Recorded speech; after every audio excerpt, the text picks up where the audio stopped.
Good morning and welcome to Sharpe Takes, another episode of examining public education, public affairs, and answer the questions: where are we now, where do we want to be, how do we get there, and how are we going to pay for it? In terms of educating our children, which I think is our state's biggest natural resource. I'm delighted today to have as a guest the former chair, or actually she's currently the chair of Appropriations in the Vermont House, Diane Lanpher, Representative Diane Lanpher. Diane lived in Vergennes, was elected from Vergennes. However, she was born in Buffalo, and many of us know her as one of the Buffalo girls. I think there were about a half a dozen legislators and staff members at the State House that started their lives in Buffalo.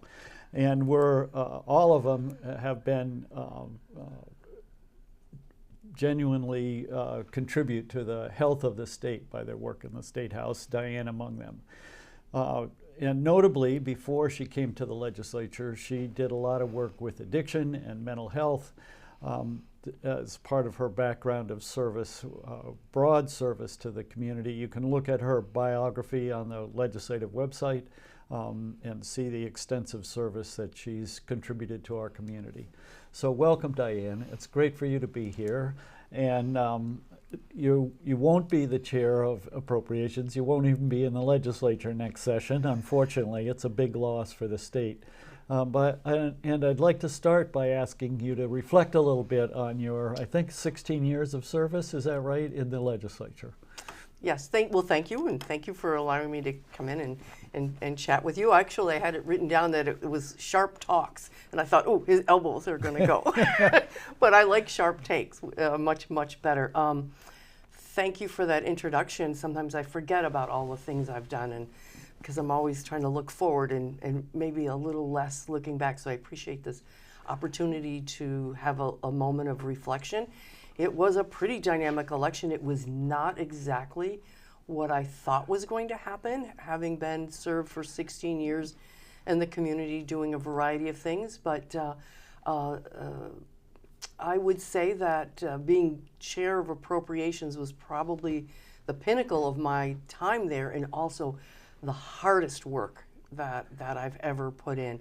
And it requires an enormous amount of time, as you yourself have been a chair and know the input.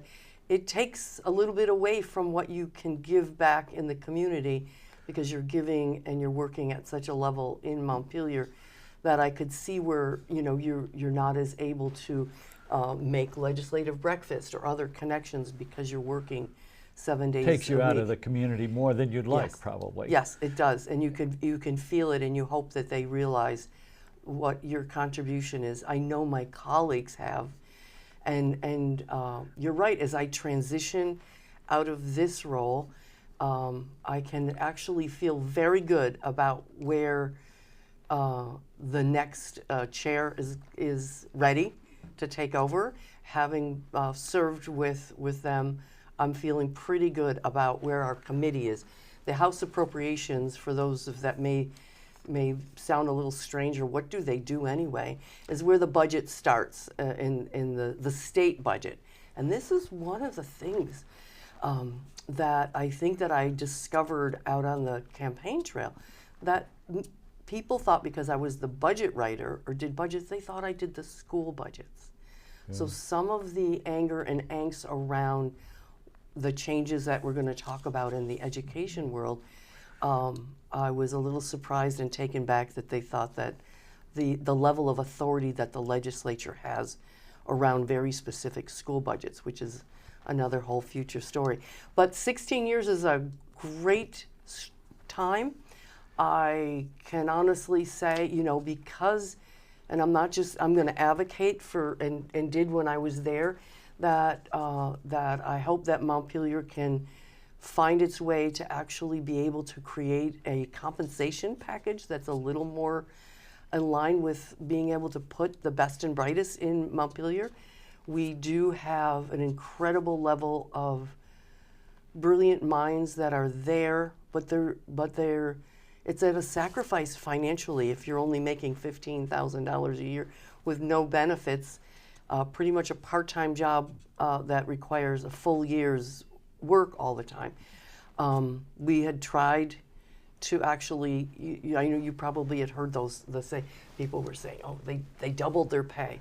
Well, the House passed it, the Senate didn't quite, but we did say that we went from $15,000 to $29,000 a year to help maybe offer a more updated minimum wage. I used to say to people, I literally did the math, Dave, my husband and I, that you would have to double my pay for me to make minimum wage.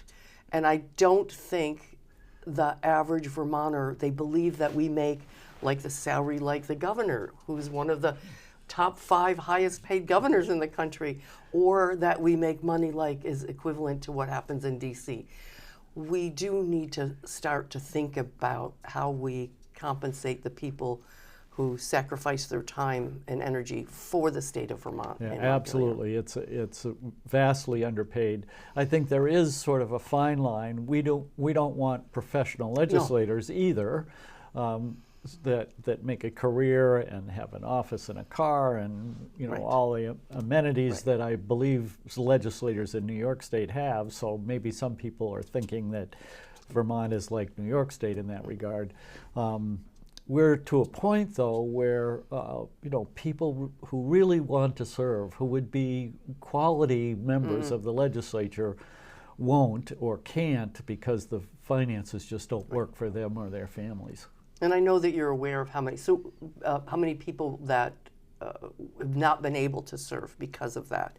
And I think when we talk about the fact that access to democracy, that you and I are from an age group that maybe we don't need all the old retired people being the ones in Montpelier. We need to have the variety and diversity among the members that are there to be able to represent Vermont as a whole better within the building. Yeah. And I think we could do a better job with that. But my 16 years there have been an incredible learning opportunity. And that is one of the things that it's like a PhD every single year. And so that part of the level of involvement in learning opportunity, I will miss. However, I'm not going to go that far away from it at the moment. Yeah, you want to mention your new job? Well, as it turned out, within hours of not regaining my seat or losing my seat, or however, it's the people's seat. It's not mine. I'm just there for a little while. I got phone calls and text messages saying, "Hi, have you thought about? Have you ever thought about this or that?" And I thought, "Oh, isn't that nice? They're just kind." So I explored some, and I am now going to be starting. I have started actually, because that's where the transition here from the legislature will be completed soon. But I have started with the state at the Green Mountain Care Board, and some people have said, well, wouldn't you want to just take a break? I've been collecting Social Security now for years, that maybe it's time, and I would be willing to go home and plant some flowers and make some quilts and enjoy that next level. But once again, just like how when I started in the legislature, it's like, but we could really need you here, and or could really need you as chair of this. Okay. Well, I think you have public service in your DNA. What you've done with addiction services in mental health, what you've done in the legislature, and now you're moving to what you can do with healthcare in the Green Mountain Care Board. You have covered the gamut of the issues in this state.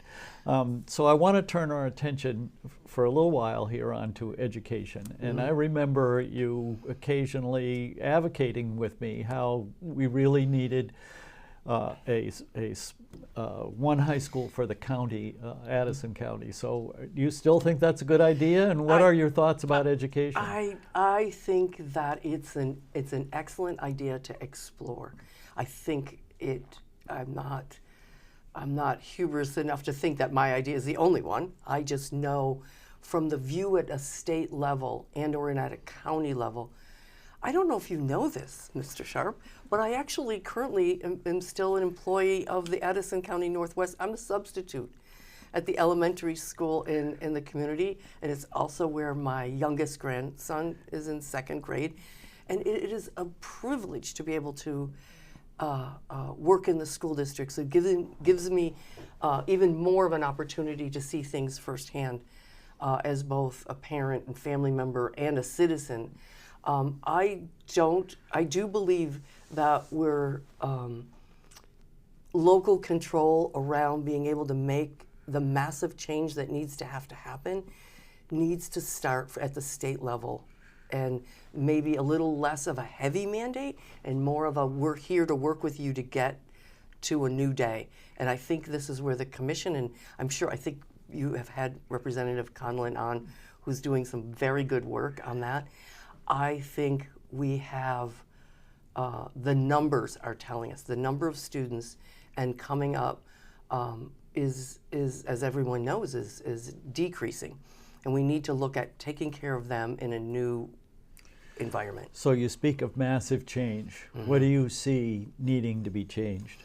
Well, this is just my personal opinion. Don't take Absolutely. This as any kind of sort of like, oh, this is what Montpelier's Yeah. thinking. This is what I would like to see a more connective tissue with Montpelier as far as the decision making. Right now at town meeting, local school boards put out their budget and citizens vote on those. And I have seen it happen, and I'm sure you have too, where they went, but we only voted for a 2% increase. Why is it 18%? Yeah. How did that happen? It's because we have a statewide system.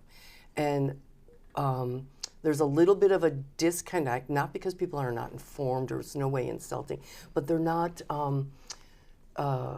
there's no circuit breaker. Once everyone's voted across the state, it becomes a mandate in Montpelier to fund it. That I would like to see us have some sort of post-local voting, that once all of the statewide school budgets are in, that we can look at it and say, oh my goodness, some sort of circuit breaker that gives an authority, not so much the legislature. I would love to have seen and would like to still see a more interactive and proactive approach from our Agency of Education, which for many decades now I feel has been weakened by lack of support and an ability to work at that statewide level. So I don't know what the exact commission would look like that would have the ability to say, look at all the budgets going, this fits. But I think citizens want, or actually even believe, that we have the ability to make that change. So when you speak of that, and I see a image in my mind is as the chair of the Appropriations Committee, you're looking at the state budget, the demands exceed the dollars available. So the job of the Appropriations Committee and the legislature in general is to allocate these dollars and resources, even though they're insufficient. Many people who are receiving the dollars will say, that's great, I'm glad I got $1 million, but we need 2. Yeah. There's insufficient funds to do what you'd like to do, so you can only do the possible. And you seem to be saying that that's not the case with education.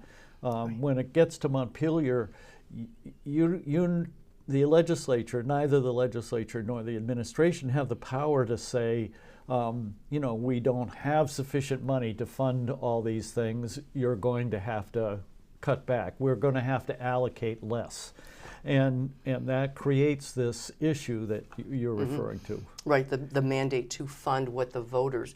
I'm not so comfortable, nor do I'm not so sure it would even be, that once the voters have approved their budget, that we would be going around them saying, no, what you have asked us to fund, you think we should be able to say no to. Means, yeah. Yeah, we by statute must fund what the voters have approved.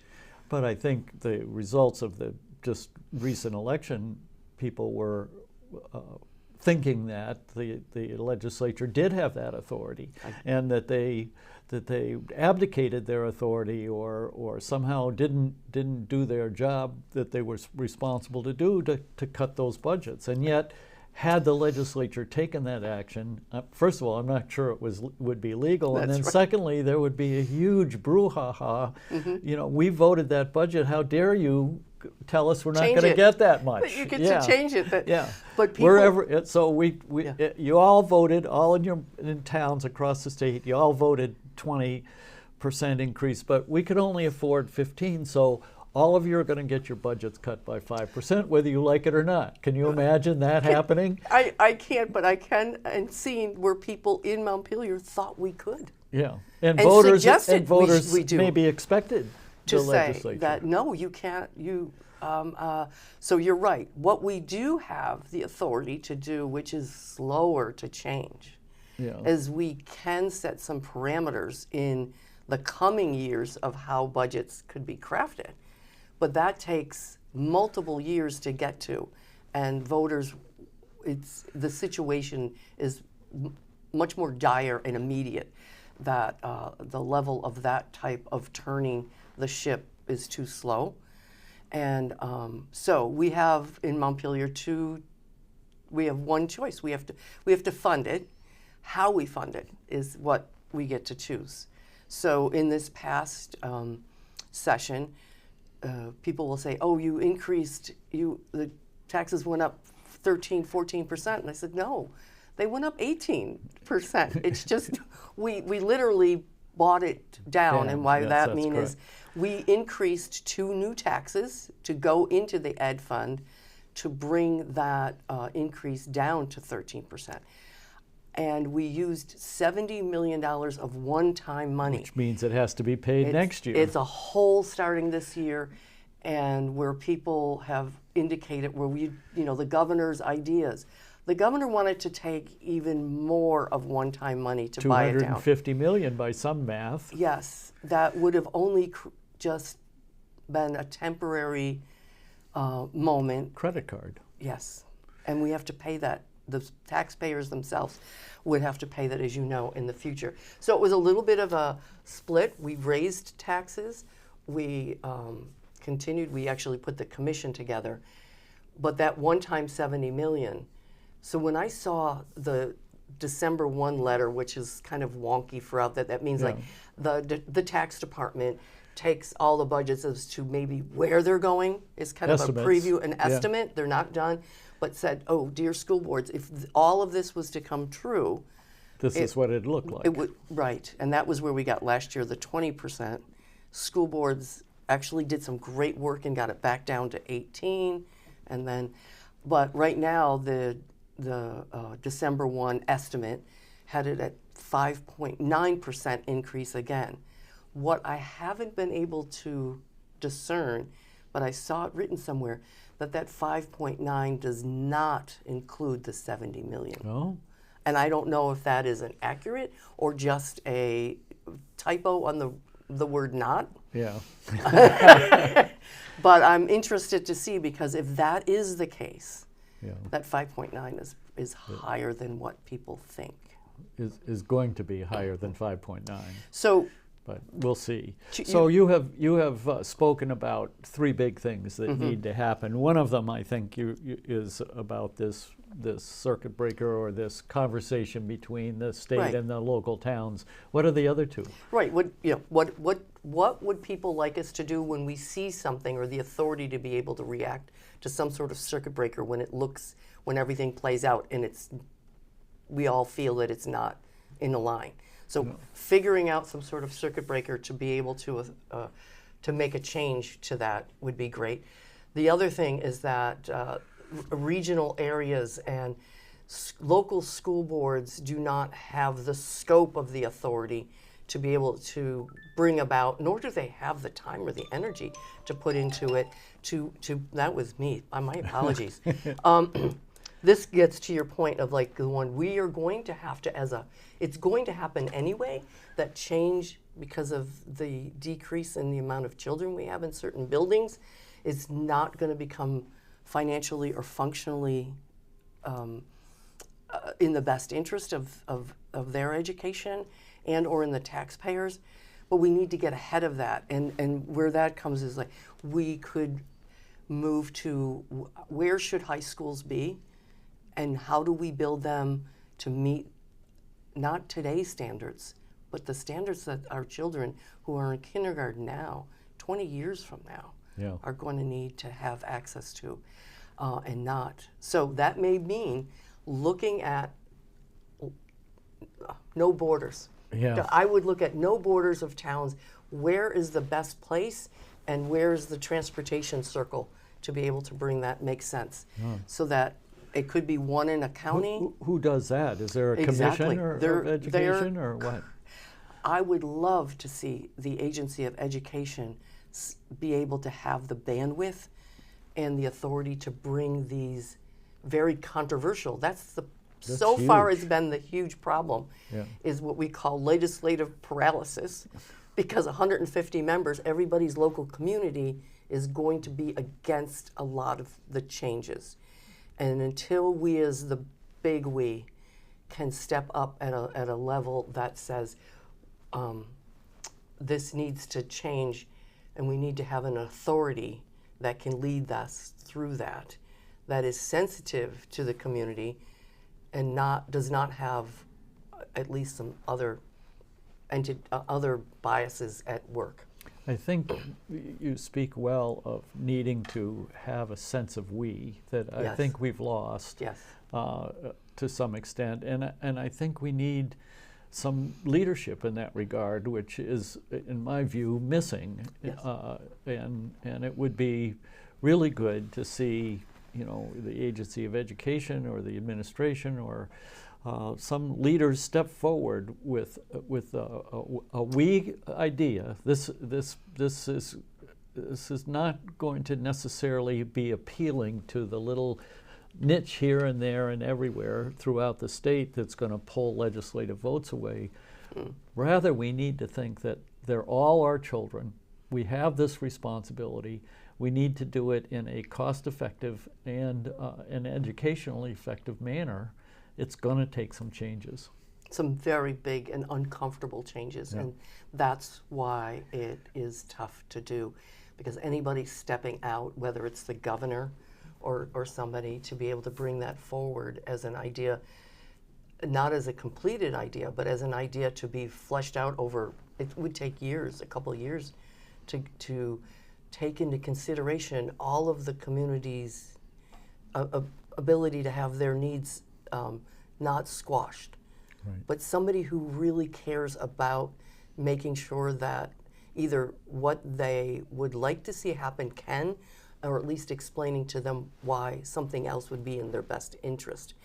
And you're right about the we, because we're not seeing as much our neighbors as ourselves caring for. And I think it's because in general, people are, it's a tough place. We can't minimize the fact that families are struggling financially, just for all the reasons that are out there. And healthcare is one of them. One of those major drivers of the education piece is the healthcare cost. And I'm seeing it, it's another reason why I feel passionate enough about continuing the work at the Green Mountain Care Board about the changes that need to happen in the healthcare world, because that will actually help the education cost. If there's anything more difficult than education, it might be healthcare, because education is more within the state. Healthcare has dramatic federal implications as to what you can or can't do with healthcare. So I think in some ways you've stepped out of the frying pan and into the fire. So or good the oven. luck. I told somebody I think I went out of the frying pan, not to the fire, but inside the oven. And okay, I'm gonna take. You're I'm up gonna. for it. I'm gonna give it my all. And the third piece of what I would think is, all right, the circuit breaker, the regional changes that has to happen within the buildings themselves and construction, and then the third is the funding mechanism about who and how do we pay for it. I believe that I would be comfortable, just me personally, that seeing the mental health issues come into the Agency of Human Services under the Department of Mental Health and have the oversight of that piece of it. But a student's IEP or other comes through the Agency of Education, and there's federal money that it gets a little complicated. But if a child breaks their leg, the cost of the health care is not bore by the school. It's your insurance and other mechanisms. I'd love to see the mental health and the behavioral piece have its own funding source. Yeah, one of the real problems, I think, is mental health in schools. Kids have been dramatically affected by COVID, Yep. and the cultural changes we've seen in our society where it makes it harder for kids. And schools are in session 175 days a year, give or take, and only 7 or 8 hours a day. And these mental health problems are year-round, all day. And so we need the kind of system in place, collaboration, if you will, between mental health people and school professionals that allow longer term, full time, if you will, insight and care of these children who are struggling. They're never going to exceed in school if their mental health problems are not solved. So that's what the school officials see. So a kid walks in the door in distress, so the school officials do their best so that child might learn something that day. Then they go home, and those struggles persist, so they come into school the next day, and it goes all over again. And if we had a more integrated and collaborative system, it seems to me we might solve these problems. Well, we'll start to even recognize them, and then once we recognize, you have seen that there's some also really good things that have happened, like the community schools was a pilot a couple of years ago to start to bring in a full circle. The after-school work and other things like Boys and Girls Club of that continuum. But you're right, the workforce is another issue that's really hurting every industry, but particularly in schools when you cannot find the workforce to be able to work in the building with the students who need the most help. Yeah.